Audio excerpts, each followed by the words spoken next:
Jalan ke makam orang suci. Dalam beberapa hari aku dilanda oleh kesepian, dan aku lelah oleh halaman-halaman buku yang tegang. Maka aku pun memanggil kereta dan meluncur ke rumah Faris Effandi.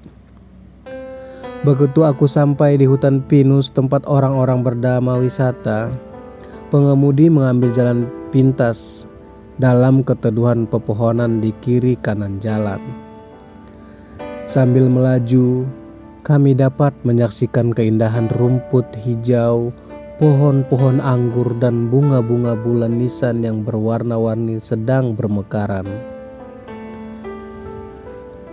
Dalam beberapa menit kereta itu berhenti di depan sebuah rumah yang terpencil di tengah-tengah taman sari yang indah. Harum bunga mawar, gardenia, dan melati memenuhi udara.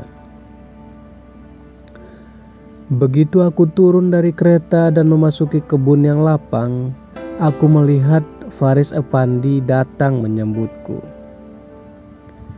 Ia menuntunku ke dalam rumahnya dengan sambutan yang hangat dan duduk di sampingku, seperti seorang ayah yang bahagia bertemu dengan anaknya. Sambil menghujaniku dengan pertanyaan-pertanyaan tentang hidupku, tentang masa depan dan pendidikanku.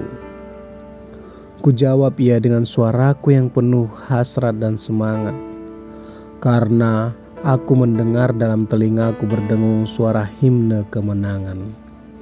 Dan aku sedang melayari lautan mimpi harapan yang tenang. Sebentar kemudian, seorang wanita muda rupawan dalam pakaian gaun sutra putih yang teramat anggun muncul dari balik tirai pintu dari Bletru dan berjalan menujuku. Faris Effandi dan aku bangkit dari tempat duduk. "Inilah anak perempuanku, Selma," kata laki-laki tua itu.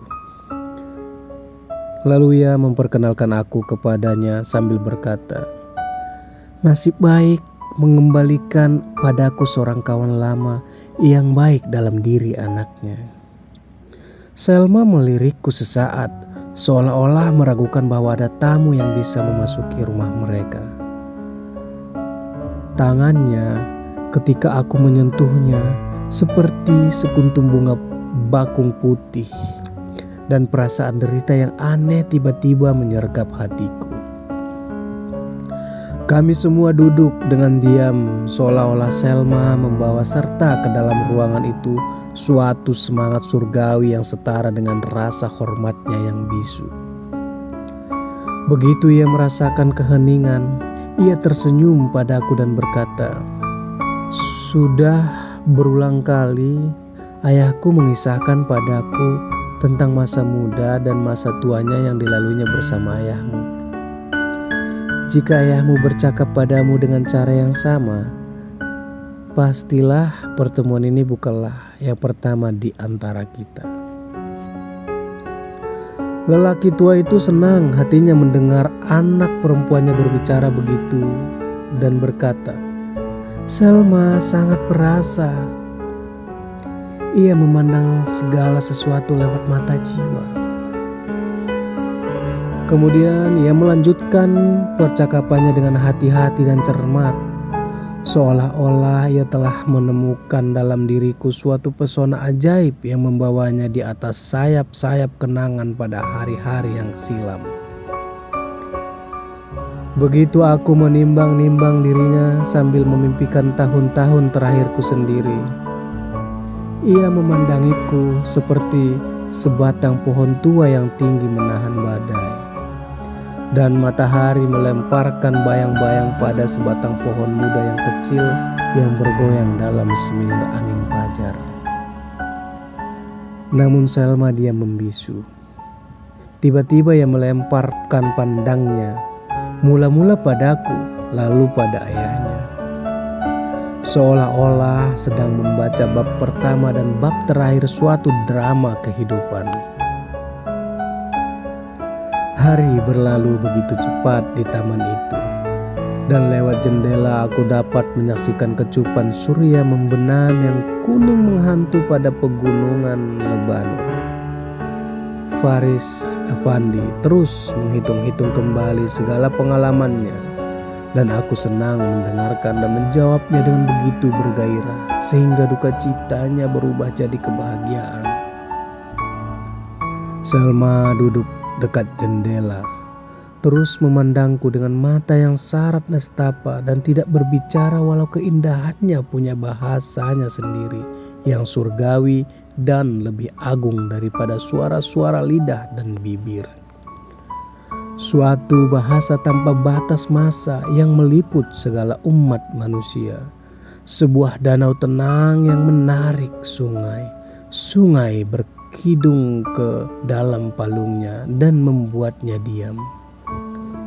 Hanya jiwa-jiwa kami yang bisa memahami arti keindahan atau hidup dan tumbuh bersamanya. Itu membuat teka-teki dalam benak kami. Kami tak mampu melukiskannya lewat kata-kata. Ia adalah suatu sensasi yang tak terlihat mata kami, yang berasal dari orang yang memandang atau dari yang dipandang. Keindahan hakiki adalah cahaya yang melimpah dari maha kesucian jiwa dan menyinari tubuh, seperti kehidupan datang dari relung-relung bumi dan memberikan warna serta harum aroma pada sekuntum bunga. Keindahan hakiki terbentang dalam wilayah rohani yang disebut cinta, yang bisa tercipta antara seorang laki-laki dan seorang wanita. Apakah jiwaku dan jiwa Selma saling menggapai di saat kami bertemu itu? Dan apakah gelegar rasa itu yang membuatku melihat Selma sebagai perempuan paling rupawan di bawah matahari? Ataukah aku dimabuk anggur masa muda yang membuat aku menghayalkan apa-apa yang tidak pernah ada? Apakah masa muda aku membutakan mata kepalaku dan membuat aku membayangkan kecerlangan matanya, kemanisan mulutnya, dan keanggunan sosok tubuhnya? Atau apakah kecerlangan, kemanisan, dan keanggunan itu yang membukakan mataku dan menunjukkan padaku kebahagiaan dan kesedihan cinta? Sulit menjawab pertanyaan-pertanyaan itu. Namun aku berkata sebenarnya bahwa pada saat itu aku merasakan suatu perasaan yang tak pernah kurasakan sebelumnya. Suatu cita rasa baru dengan tentramnya bersemayam dalam hatiku.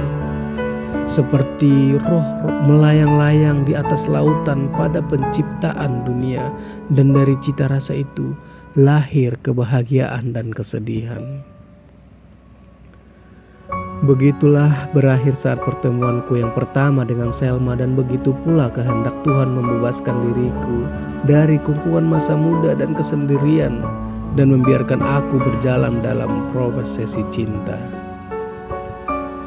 Cinta adalah satu-satunya kebebasan di dunia, karena cinta itu membangkitkan semangat yang hukum-hukum kemanusiaan dan gejala-gejala alami pun tak bisa mengubah perjalanannya. Begitu aku bangkit dari tempat dudukku untuk melangkah pergi, Faris Effendi mendekatiku dan berkata polos, "Sekarang anakku, karena engkau sudah jalan menuju rumah ini, engkau harus sering datang dan merasa seolah-olah engkau datang ke rumah ayahmu. Anggaplah aku sebagai ayah dan Selma sebagai saudara perempuanmu." Sambil mengucapkan ini, ia berpaling kepada Selma seolah-olah meminta pemantapan buat pernyataan ini. Selma menundukkan kepalanya, kemudian memandangku seperti seorang yang telah menemukan seorang sahabat lamanya. Kata-kata yang diutarakan oleh Faris Effendi Karami menempatkan aku berdampingan dengan anak perempuannya di permadani cinta. Kata-kata itu adalah suatu nyanyian surgawi yang berawal dari pujian dan berakhir dengan kesedihan. Kata-kata itu mengangkat jiwa-jiwa kami ke kerajaan cahaya dan bara api yang menyala. Kata-kata itu adalah piala yang darinya kami meminum kebahagiaan dan kepahitan. Kutinggalkan rumah itu. Orang tua itu menemaniku sampai ke ujung taman. Sementara hatiku berdetak cepat seperti gemetarnya bibir orang yang kehausan.